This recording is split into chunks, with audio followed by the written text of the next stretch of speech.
Hey everyone, it's Rob Bates. I'm the founder of the Jewelry Wire, and I am with my friends Edahn Golan of Tenoris and Avi Krawitz of the Diamond Press, and we are the Diamond Dudes. And this is it's episode 5, right? I believe episode 5. Absolutely. Yeah. And actually, we have at some point we can stop counting, I think. But we're still in the single digits, so we're still we'll get there. Like parents, you like, oh my God, 5, 6. 5.5. 5.5. We have an announcement about our next, will probably be our next podcast, unless it's really bad. But do you guys want to announce it, or?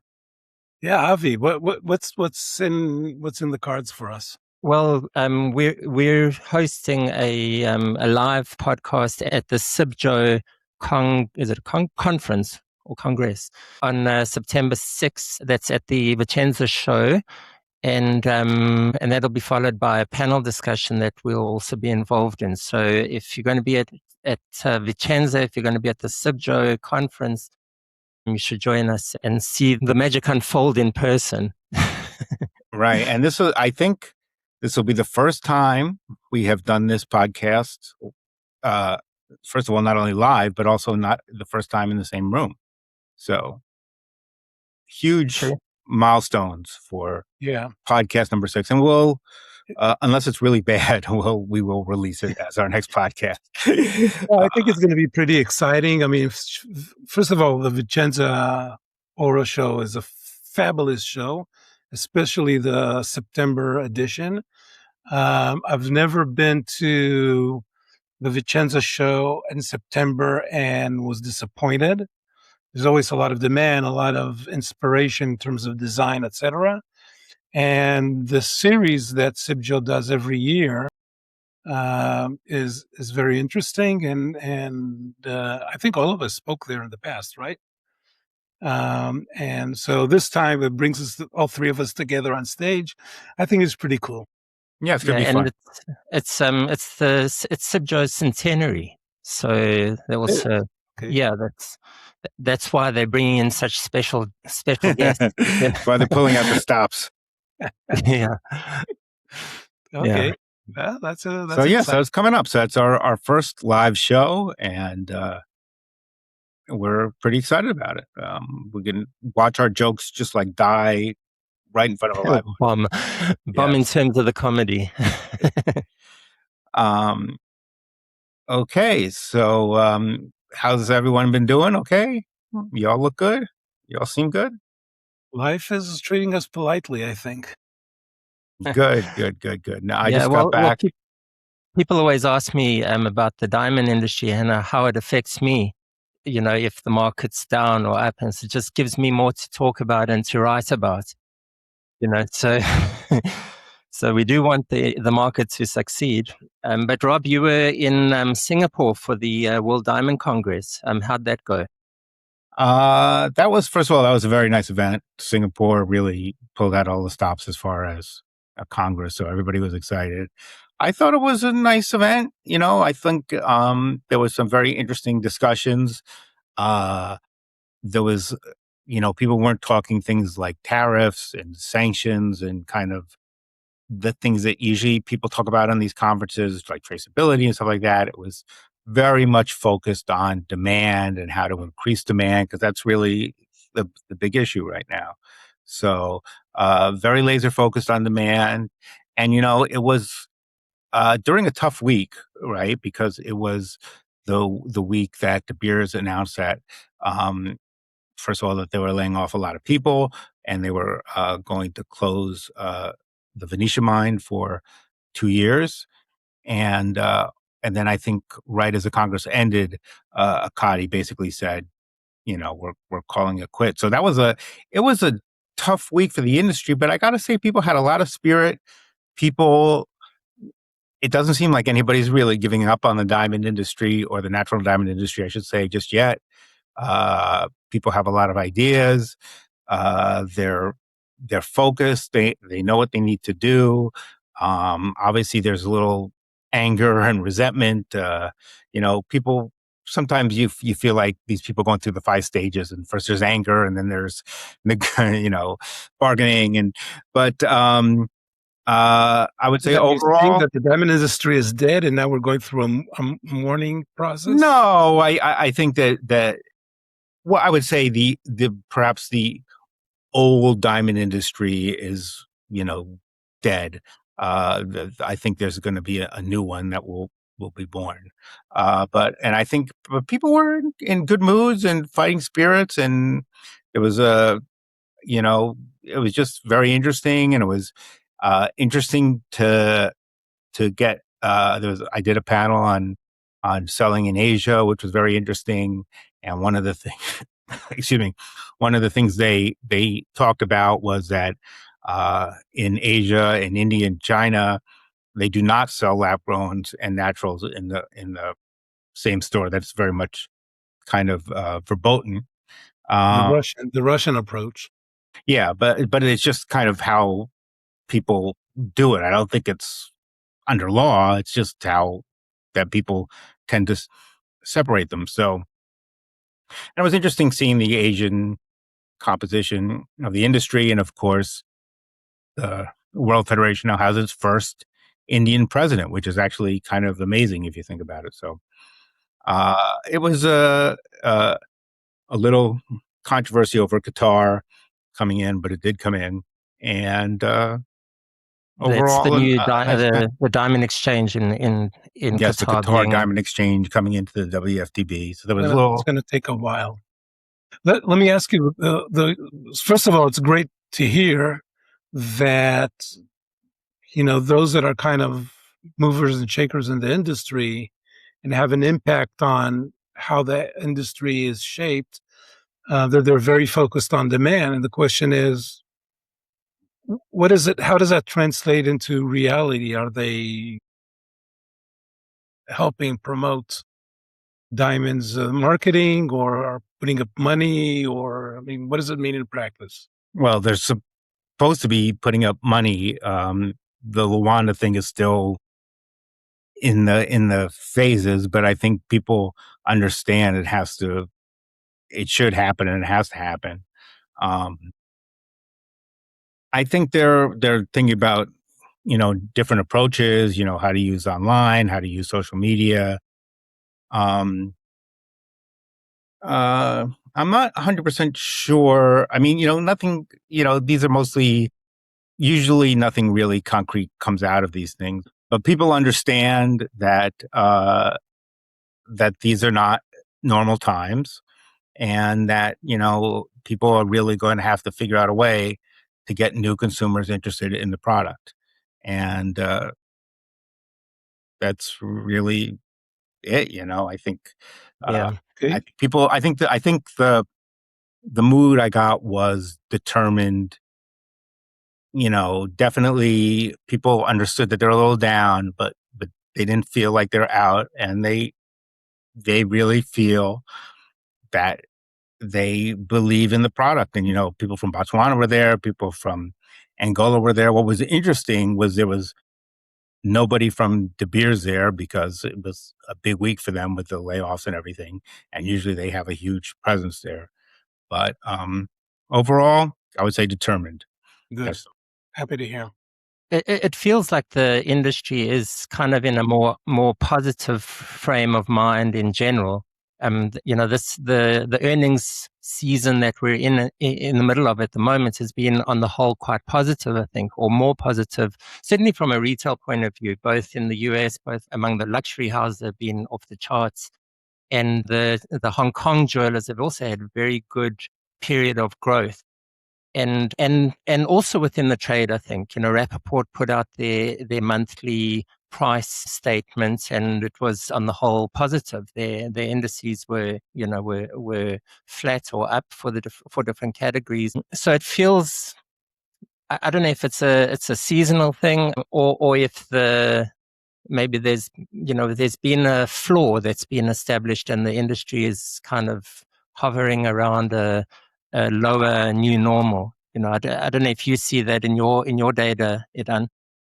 Absolutely. And what's interesting is that in retrospect, when we look at the data, we see that there were first signs of it almost a year ago, right? In August, September of last year.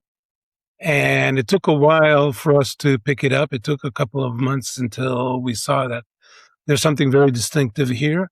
But at the same time, because we're talking about emotions and how people feel about the business, and people were very worried, I think it took a lot of time for traders and retailers to sort of absorb that there is a change in the market, and it's a positive one.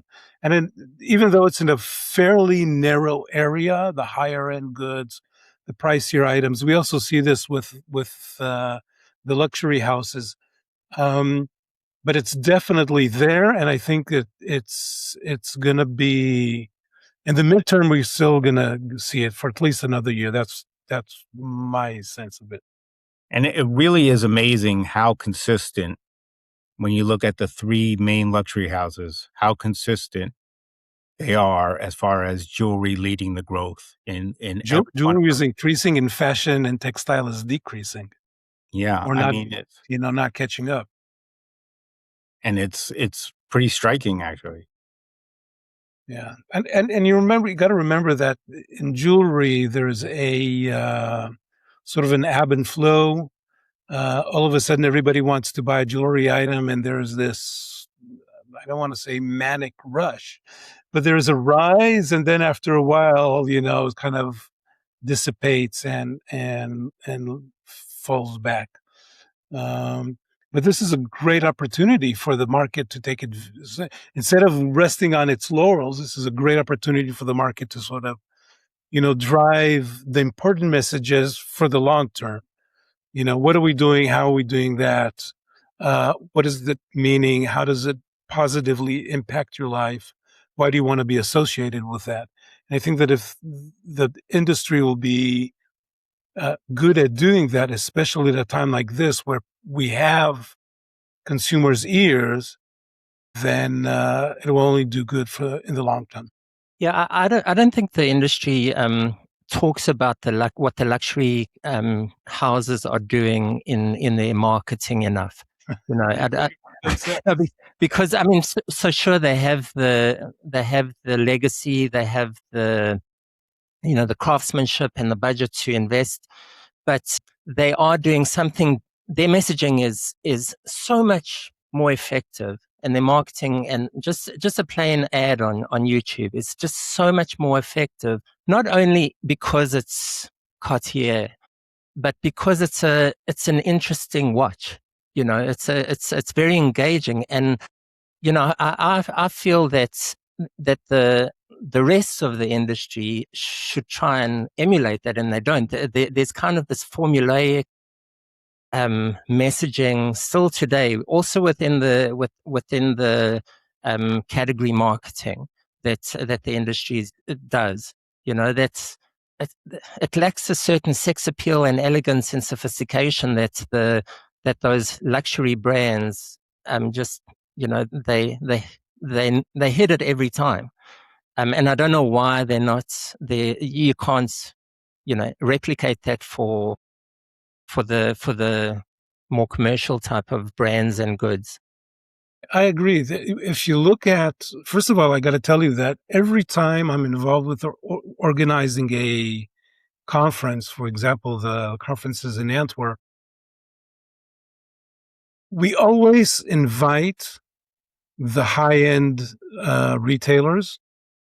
Anybody that wants to come from the company will probably be welcome, and they always turn us down, always. I mean, they're just, because they're very good at keeping to themselves, and that's part of the exclusivity of them being snobbish, I guess. But the other thing is, I had an interesting experience in Paris last time I was in Paris. Somebody strongly recommended that I walk into the Hermes, the new Hermes flag store, and I always do that. Wherever I go, I always walk into jewelry stores, to the point where my wife will wait outside because she says, I had enough jewelry, right? She knows you're not going to buy it. She walked after me, and she was shocked by the place. I mean, she was amazed by the design, by what was offered. There's this whole area that is dedicated to their diamond jewelry. And my wife was at awe. Now, my wife isn't a typical buyer in many ways, but she does represent a very specific demographic, specifically at it, the people that will never spend a lot of money on an item. And I mean, she just, my husband is in the business, so, I don't want anything to do with that. But the bottom line is that through her eyes, to see her, so impressed by it, it just told me so much about how successful they were at attracting even a person who in general is kind of jaded about jewelry stores. And that's something that we definitely, in anything that has to do below, Hermes, Cartier, should learn how to do. I agree with you, Avian. Well, I think also one of the differences is obviously the luxury houses are pitching, in most cases, specific products, right? Specific brands.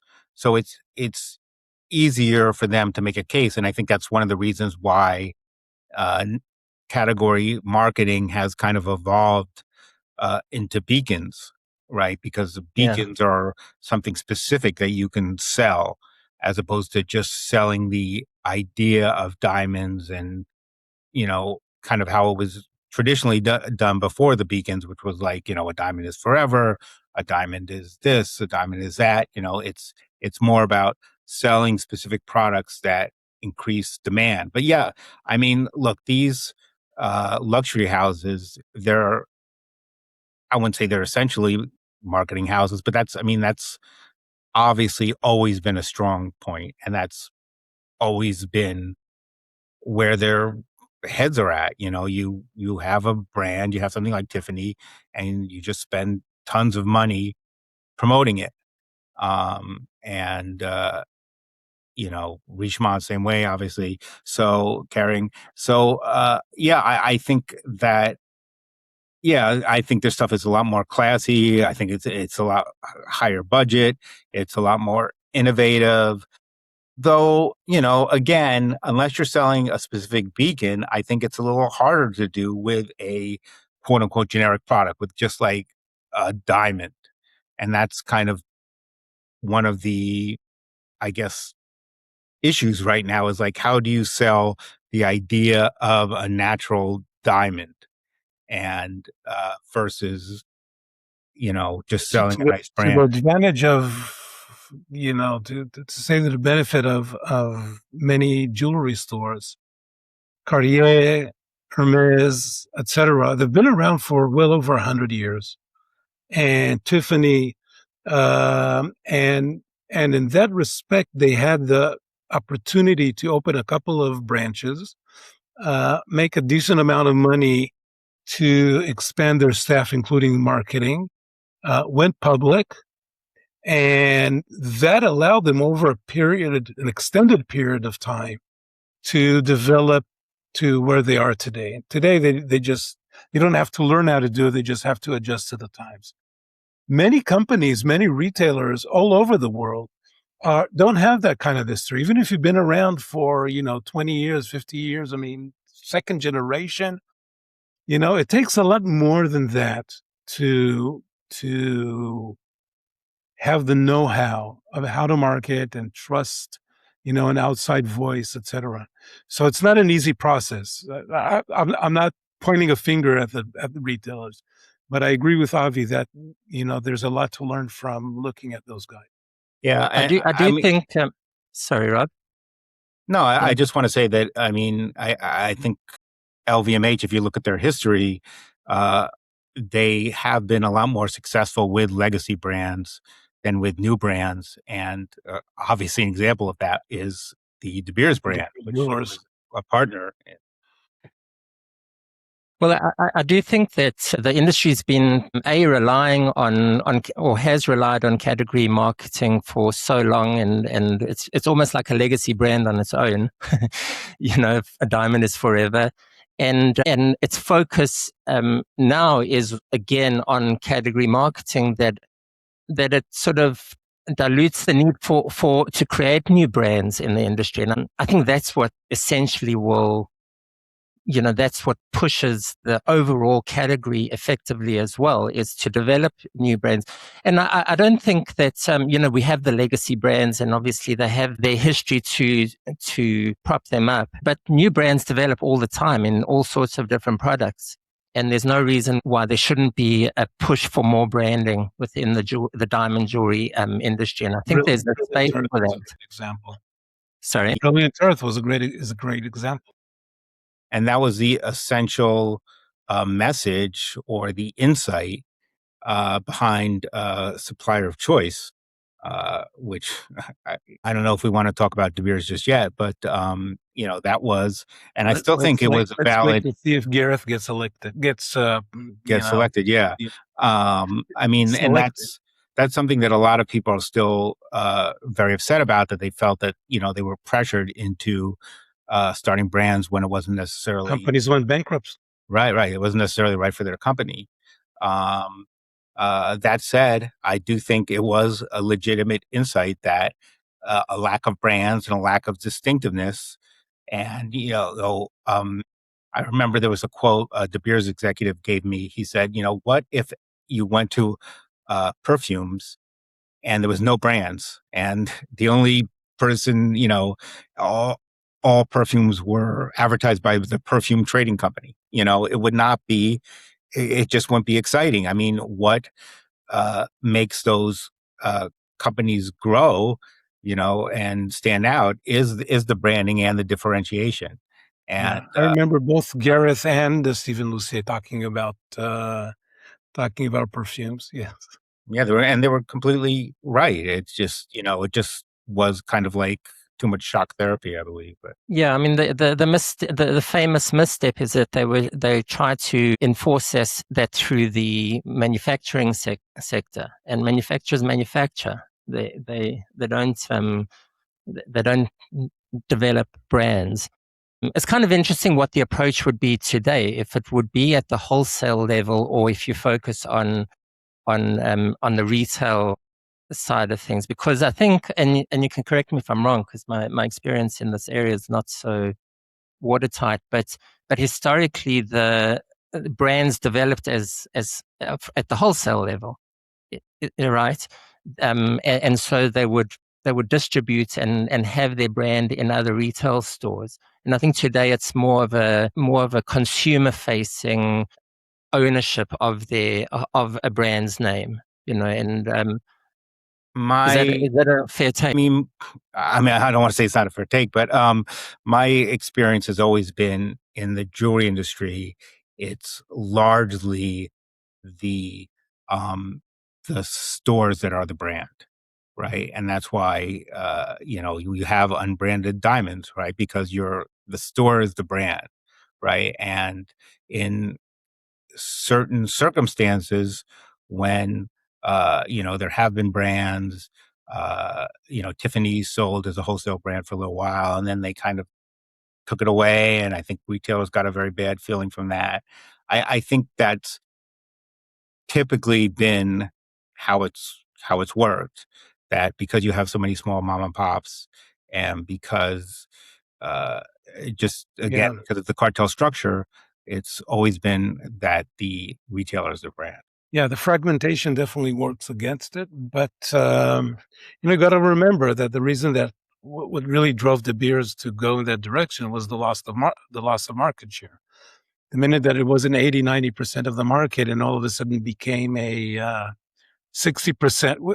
When they hit 60%, that's when they, I think, realized that this is the trajectory, and we should start thinking about the day when we can't really support the entire industry, because we're not generating that kind of income anymore.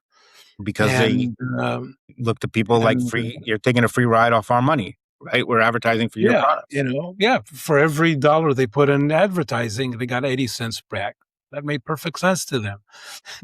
But when they only got 40 cents back, it's that's a breaking point. I mean, you got to go in a different direction.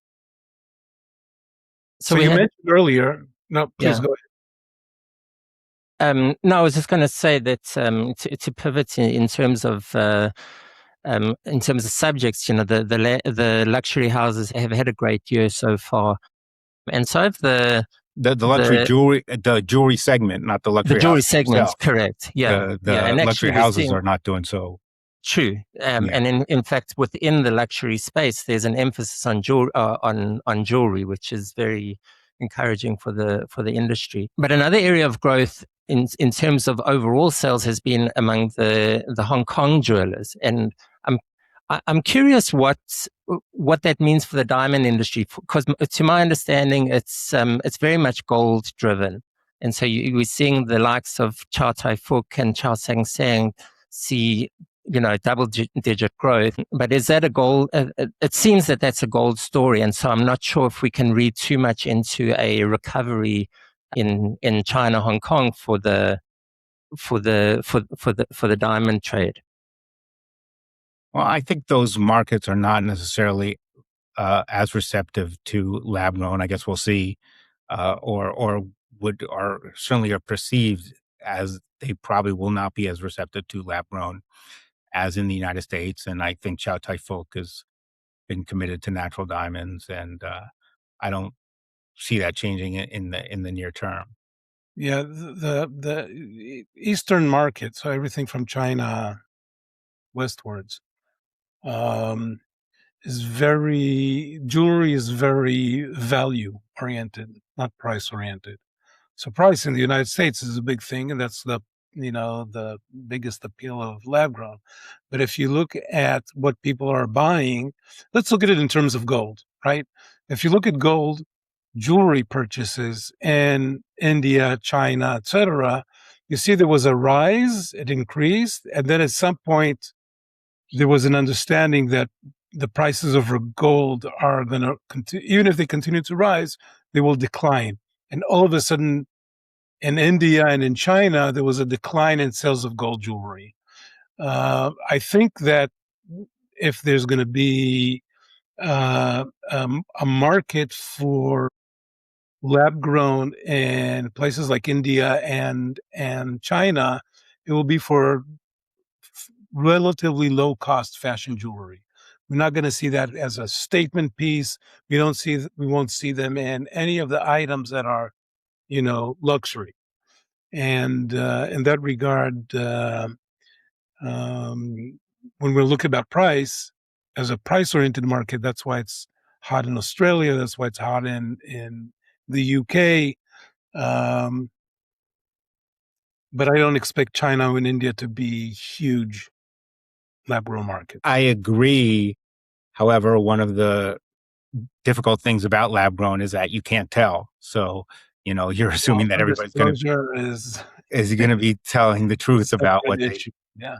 By the way, there was a point where we did some research on lab-grown demand in China, and there was a big discrepancy between production and exports and local polishing. And the conclusion was that there are three types of clients in China. One type is one that buys lab-grown jewelry because it's a choice, it's a conscious choice.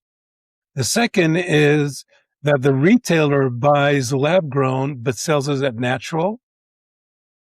And the third, and I'm sure that that's not a lot less of a case today, that retailers are buying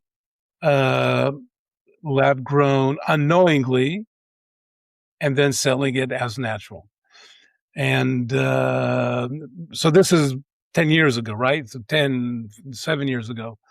So I don't know how much it is like that today, but that was a situation back.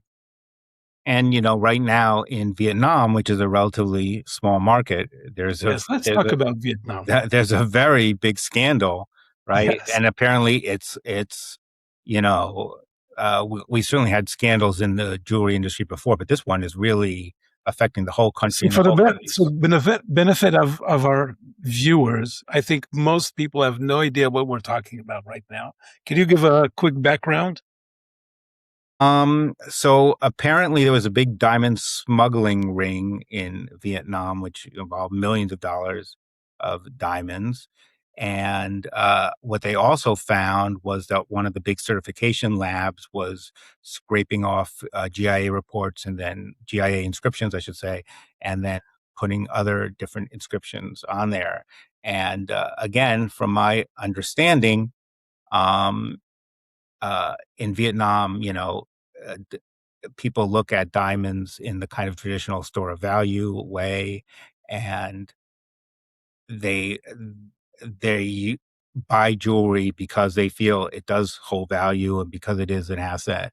And this has really just shook up the entire industry, and people want to return their diamonds and they want to get everything appraised because I guess they take it very seriously. So and that's what's really, to me, that's really what's unfortunate about it, is that this was a market that took that looked at natural diamonds the way the industry wants people to look at natural diamonds, right? As a store of value, as something that has a certain weight. And because of greed and the ability to cut corners, the market is now ruined. And it's not a big market, but it just shows you, how confidence dependent this industry is. Yes. I think that what they did was despicable. First of all, they took a scam that is not new in the industry. There was a time where people were buying GIA certificates in Hong Kong just to kind of glue them to lower quality diamonds, and as well as lab grown. But it led, as you said, I mean, that's a very important point. It's leading to a discrediting of diamonds as a viable product. And the other thing is that there were a bunch of stores that closed down. I mean, people went bankrupt because of this scam. And people were arrested also. I think some store owners were arrested. So yeah, yes. So I'm surprised at your breakdown in China, though, Edahn, that you have. why? Oh, what I spoke about before? Yeah, Why? yeah. I So guess first of all, the people selling undisclosed. That was, I mean, Yeah. that was a thing for a while. And then there were guys that said, I want to buy my girlfriend something, right? And I'm going to tell her that, I spent a lot of money, but I didn't really. So that's, so it's from a consumer point of view. It's not the yeah, retailer. the consumers. So either the consumers didn't know what they were buying because everybody along the That's it. pipeline was misleading. Or the retailer knew, the buyer knew, but the gift recipient didn't know, or just the retailer knew, but the consumer didn't know it. right, and there's no law mandating disclosure to your girlfriend of a lab grown provenance. Though if they, hopefully it's on the receipt or whatever, if they look at that. But and I think that goes on. I think that goes on in the United States too. And I think one of the issues that natural diamonds have is people giving them away. Probably. First of all, there is some undisclosed diamonds being sold in the market. There's no question, and people giving them as gifts undisclosed. Yeah, the consequences are greater though. Yeah, I know. I know a diamond trader that polishes in China. He sends the rough to the factory, and every time the parcel comes back, he runs it through a lab-grown detection machine, and there's at least one diamond that's lab-grown in every shipment. Yeah, no, I think that's very common. And there's even the other way, right? Sometimes lab grown people will find naturals in their parcels. Yeah, but that's a mistake. Yeah, everything That's just an gets honest mistake. I mixed mean, up. it's not, you're not misleading anybody by giving them something that's pricier. But so there was another point that you made earlier, and so I'm jumping from China and Vietnam and consumer markets with lab grown to something completely at the other end, and that is the closure of Venetia in South Africa. Well, it's a reflection of what's going on in the market. De Beers announced that they're suspending operations at Venetia for 2 years. Venetia's a mine that's fairly high volume. De Beers has invested a lot of money in transitioning Billions. from open pit to underground mining. And so it's kind of in a transition phase where they're ramping up underground mining. But even so, it's a 2.5, 3 million carat mine. I think its potential, and at one stage it was a good 5-6 million carats a year. And the profile of its production is predominantly sort of lower value, smaller goods. And that's an area of the market that's been under a lot of pressure. And so De Beers is suspending operations for 2 years. We'll see what happens in 2 years' time if the market has recovered to the extent that it can warrant the reopening. But it affects, it has a tremendous human impact because that area of South Africa, it's in the Limpopo province, the immediate community is very reliant on the Venetia mine. It employs, around 4,000 people, and those jobs are, those jobs are on the line. And it's also on the ancillary level as well. That those communities are affected. But it's again, it's a reflection of what's happening in the market because there are pockets of strong demand, as we saw among the luxury jewelers, but it's not broad based, and so there's a large swath of categories of diamonds that are not selling, and that prices continue to drop, and that affects the economic viability of these mines. And so in the space of the last month, or month or two, we've seen basically 3 almost like legendary mines being suspended or plans to close. There's Venetia in South Africa, the Finsch mine in South Africa as well, owned by Petra Diamonds, and then the Ekati mine in Canada, from Burgundy Diamond Mines. And so it's those 3 mines make it almost a nostalgic conversation, because they're kind of iconic in a way, and they've been around for so long, and they're not, apart from maybe Ekati, which its closure was coming up.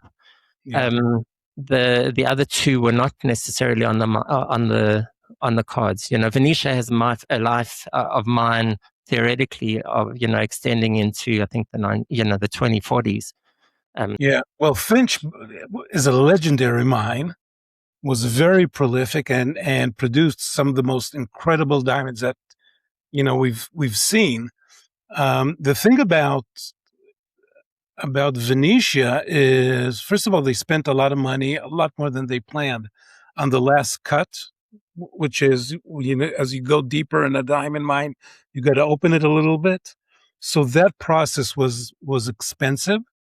I think cut 8 was the last one, cut 8 or cut 9. And then, like everybody else in the diamond industry, once they went underground, it cost them a lot more than they expected. And this literally happened to every company that went underground. I think one of the sad things is, of course, what's happening with the labor force. And as you mentioned, the secondary circle, because they are all literally feeding on this mine. There is a very strong labor union that needs to be negotiated with to how do they do this over time. But I have a question for you. De Beers has an office in South Africa. I mean, this is a remnant from 1888, right? What's going to happen to that office now that they don't have a mine in there? Do they need those folks? What happened to the sites? Are the South African sites going to move to Botswana? I mean, there's a bunch of, sort of items that are hanging off the fact that you're closing a mine, and how does it impact what's the word for it? The South African site is of aggregated goods. So to my understanding, if you close the office, you don't have a site there. Yeah, but they've just announced their new site holders, and there were how many South Africa sites? 5? Yeah. Yeah, whatever the number was, it's still there, and it wasn't that long ago. So actually, De Beers in South Africa share an office building with Anglo American. It's in the same building. So it's again. I'm not saying they're going to knock down the building, but why keep staff if everything can be? Yeah, I'm sure they'll downsize on a corporate level as well. I think that's happening anyway. But the point about the aggregation of goods to the South African sites is that that means that the closure of Venetia doesn't necessarily affect the supply of goods to South African site holders. So to my understanding, Venetia goods would be exported to Botswana, to Gaborone, aggregated, and then re-imported to South Africa for distribution. Yeah. And then the state diamond trader is also impacted by that. So that's another. Is there, when you look at Ekati, I mean, it was, as you mentioned, a legendary mine. It also had a lot of issues with, it had different ownership. It had debt put on. There were issues there that kind of aggravated the fact that it was in a bad market, obviously, but it also had its own unique issues. Was there anything about Venetia in particular that kind of, what was issues? I mean, there was some things that saying that the government was not accommodating, or. I think that De Beers probably looked at their portfolio and saw they were going to close Gachagua in, by 2028. I think they'll bring that forward. Actually, I think you'll see Gachagua close in the next year, and then that leaves them with the Debswana mines, which are basically Jwaneng and Orapa, which they're not going to close, both from a supply and a political point of view, and also then and the Namibian mines. And again, those are the higher value operations. If you looked at the De Beers earnings that were published in the last week, the profit centers were Botswana and Namibia. And then I think there is the aspect of the regulatory environment in South Africa, which is not very encouraging. And so, which I think also played into why De Beers has gradually, over the last 15 years, they were the owners of Finsch, and they owned Cullinan and the Kimberley mines. And they've slowly been sort of divesting from South Africa. And they were a South African company. In 2001, they moved out of South Africa in practice. I mean, in every possible way. They got delisted. They formed De Beers Centenary in Switzerland, moved all of their assets into it, except for especially the CSO, the Central Sales Organization, later the DTC, and only left under the De Beers Consolidated Mines, the local mines, and that was it. And the reason was a fear of what's going to happen during the transition out of apartheid. And eventually what they found out was that although it wasn't as bad as they feared, it wasn't their worst fear, the government was not kind to De Beers in any way. And I think that was part of what got them to be more London-focused and then more Botswana-focused. Well, it was also listed on the Johannesburg Stock Exchange for a period. And I think around that same time they delisted. All the same year. Yeah.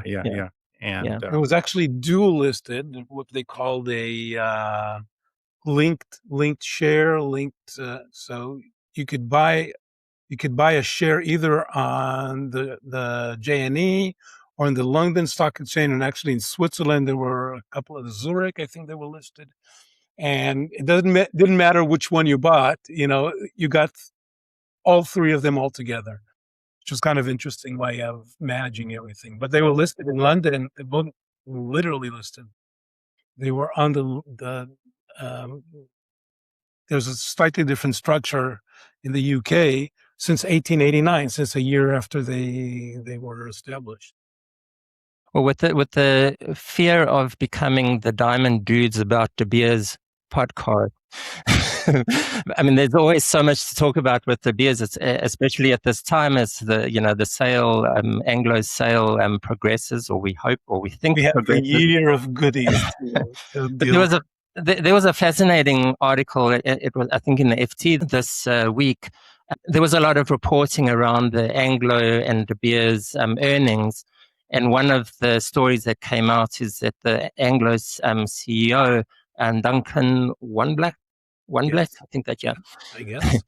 He's South African, you should know. Yeah, well, yeah, we all know each other. That he said that the Anglo and by extension De Beers underestimated the impact of lab grown, of the synthetics potential back in the day. And that's so much to say about that. Yes. So say it, Edahn. First of all, let's be honest. De Beers he wasn't the CEO at the time, but De Beers did not launch Lightbox without Anglo's go ahead. It was a major undertaking. I mean, I don't know this for a fact, but let's be honest. If you own 85% of a company, the company reports to you about major. Yeah, no, he had to run it by. I think he said he had to run it by the Anglo. Yeah, so the bottom line is that Anglo signed off on it. That's one. Two, all of us, all three of us, at least, maybe a good chunk of our listeners as well, have been in the industry for literally decades. I mean, more than 20 years. And all of us spoke of lab grown and what it means. And I remember Jaime Vinzor writing, massive pieces about how dangerous it is and how everybody should be. I mean, I was sitting in Mumbai in a bunch of offices more than 10 years ago, 15 years ago, and all talking about what's going to happen to the value of my inventory if this thing becomes a thing. And I got to tell you, a lot of those companies that asked me that are now major players in lab grown. But and those that are not said, it won't happen. No, I don't think anybody said. The fact that there was an insistence on giving it a different name just shows that the industry learned from the experience of pearls, because many people to this day don't know that there's natural pearls and there are, it doesn't matter if they look at a string of pearls and they're all identical. Obviously, not a product of nature. And, so we wanted to avoid, the diamond industry wanted to avoid a situation of consumers not knowing that they're two different products. And it was very successful in that. And you don't arrive at that kind of success. I'm not saying the success is 100% through and through, but you don't arrive at that kind of result by chance. Well, were you talking about regulatory that they wanted? No, just, among others, but yeah, everybody insisting, since everybody's talking about synthetics, you got to warn the retailers. The retailers got to warn the consumers. We got to talk about this. We got to put this out there. This is a conversation that started more than 15 years ago. Yeah. And I think they've been, look, they knew this was coming. Everybody knew this was eventually going to come. And I know they've been planning for it since the 90s. And it's actually pretty striking that even though they've had all this kind of lead time, people are still really trying to figure out what to do with this thing. They don't have a clear answer how to handle this, at least from a marketing standpoint and a competition standpoint. What the industry saw a boulder rolling down the mountain. Now the question is, do you get out of the way? Do you stick your head in the ground? Do you, do you take any other measures to avoid it? The diamond industry took a bunch of steps. I mean, I don't know specifically about the CEO of Anglo, but Anglo as a company knew very well that this was coming, and they knew it from De Beers. De Beers knew this was coming. They did a whole series of steps that were never publicly discussed in order to slow this down. Yeah, I think I remember, I think even 2 years ago, if you looked at Anglo's annual reports, they said that, that we believe these two markets will separate and the cannibalization will end. So clearly, at least from what they put on the annual reports, they didn't get that right. Now, it still might eventually happen, but it's obviously looking a lot less likely at this point. That specifically talks to their inability to understand what was going on. If 2 years ago they didn't understand that this is running over, the U.S. bridal market, then it's not a problem of the industry not understanding. Look, I've heard that certain De Beers executives in like 2023 were saying, "Oh, lab grown is over. The price fall, and don't worry about it." And obviously they were incorrect. It's I think people all saw the trajectory of what happened with lab grown colored stones, that they eventually one became cheaper and they separated.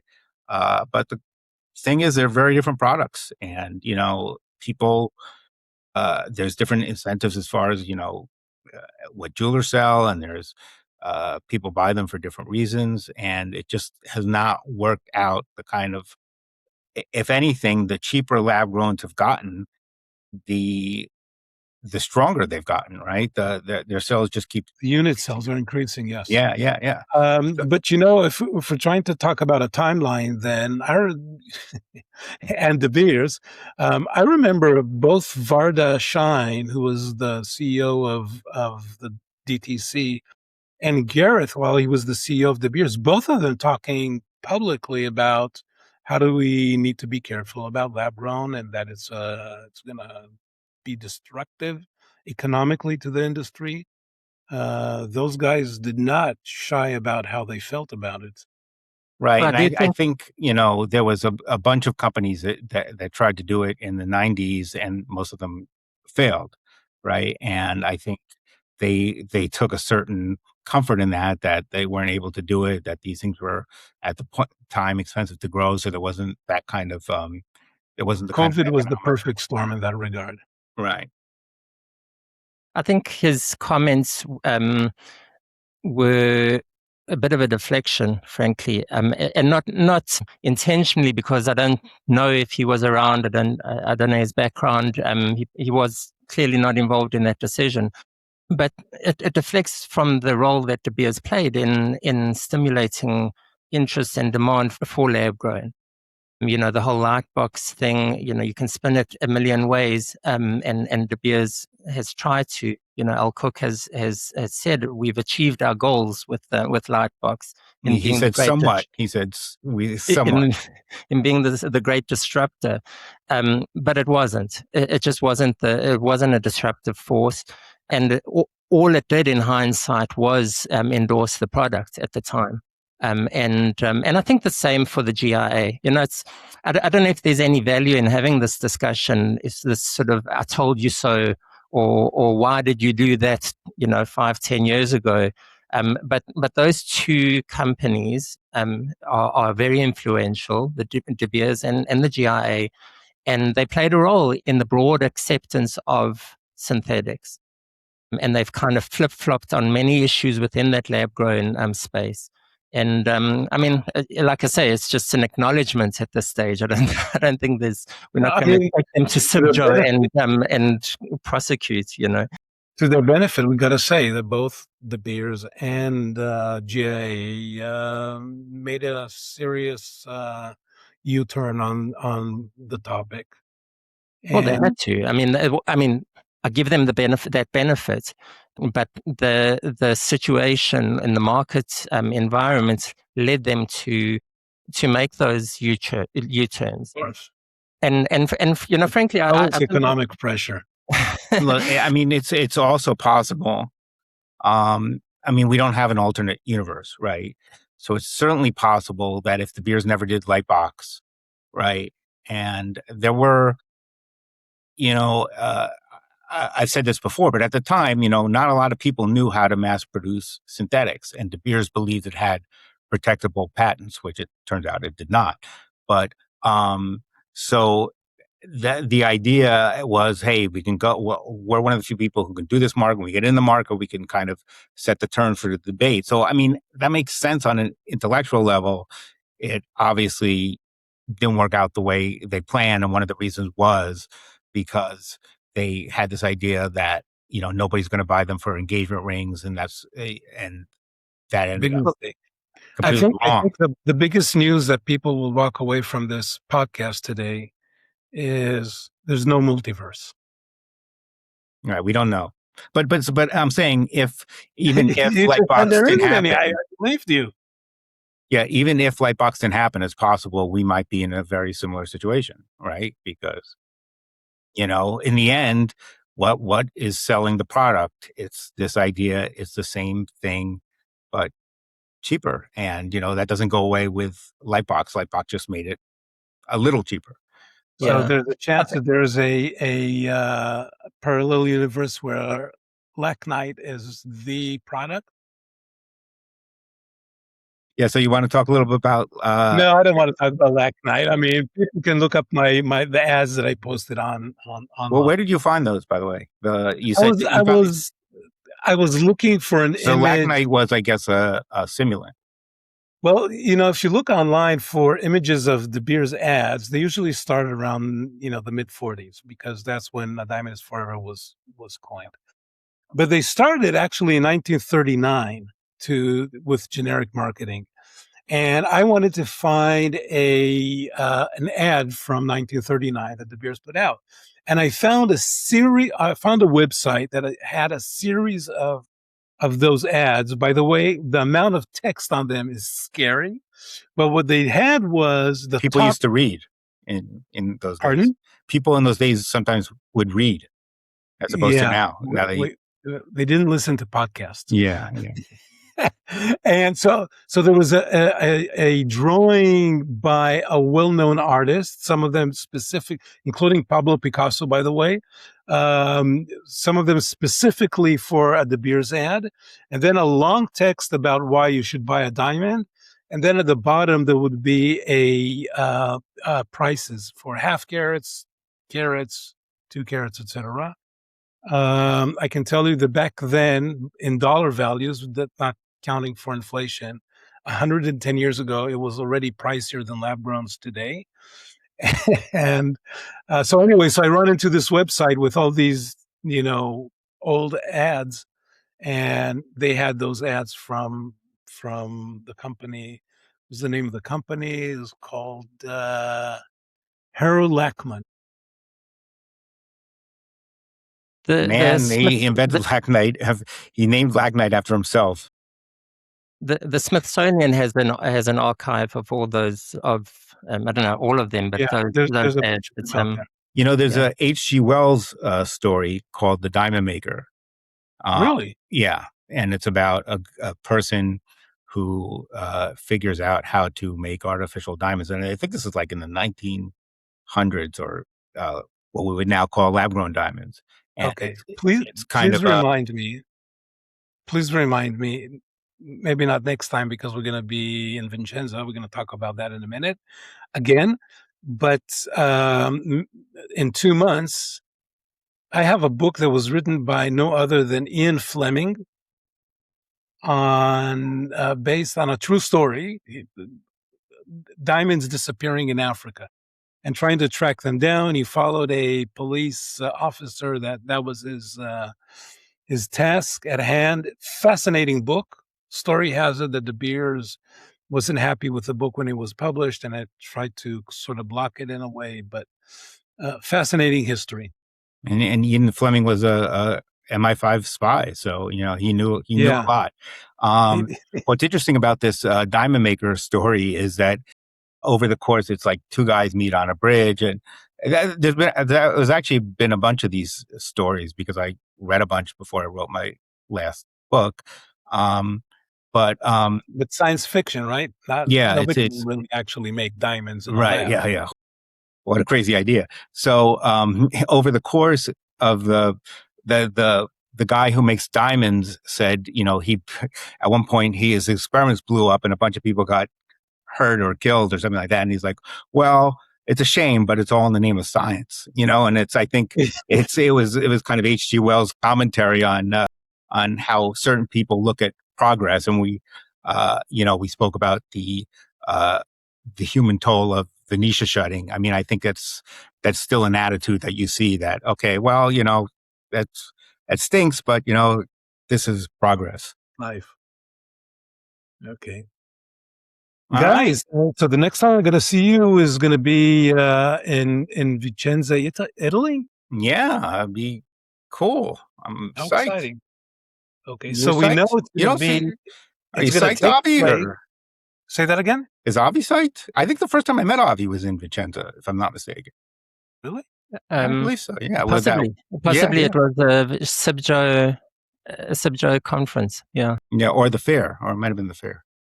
Yeah. Or both. Yeah. Okay, so let's just get the It was a momentous moment for you, Rob. So true. Here's the bureaucracy. There's a speaking venue that I don't remember what it's called, but it's easy to find. We're going to be talking there on stage, followed by another event that we're not disclosing yet because Simjo didn't publish it yet. And it's going to happen on the Sunday, right, of September 6th. We don't have a time yet, but we will put it out. We will advertise it, and you're more than welcome to see it live. Those who won't be able to, it's all going to be recorded, and then we're just going to post it the way we usually do. Unless it's really bad, etc. Unless it really stinks, and it should be a very hot ticket. And I think I forgot who's opening for us, but I think like Taylor Swift or somebody like that. That's how huge it's going to be. So you should definitely check it out. It's going to be fun. And I don't know. Will we take questions, or how do you want? We haven't even figured out the format yet, but we'll get out. We'll speak about De Beers, synthetics, and marketing. Wow. Well, that should be something exciting. I definitely want to see that live. No, it should be really cool, and it should be good. Unless it stinks. Well, unless it stinks, cool. and then we'll deny it ever happened. Either way, it'll be good to see everyone. As Edahn says, it's a great show. It's one of my favorite shows, Vicenza. Yes. And excellent food, by the way. Indeed, it's Italy. You think Italian food is excellent? I don't know. That's a hot take. It's a different take. We'll discuss it at Vicenza. Yeah. So anyway, I guess we'll close up. We do have an email, which we have not received one email so far, but maybe some of you just want to send us an email just to know we're too accessible. That we're out there. It's so easily. diamonddudespodcast@gmail.com. And I'm at thejewelrywire.com. And you guys want to plug? I'm at Edahn.Golan at tenoris.bi, business intelligence. And thediamondpress.com. With a the. The Diamond Press, yes. All right. Fantastic. Okay. Thanks very much, guys. Pleasure. And, looking forward to our group photo. Yes. Our new thumbnail. Yeah, no, I just can't wait for the semi-Fredo, but yeah.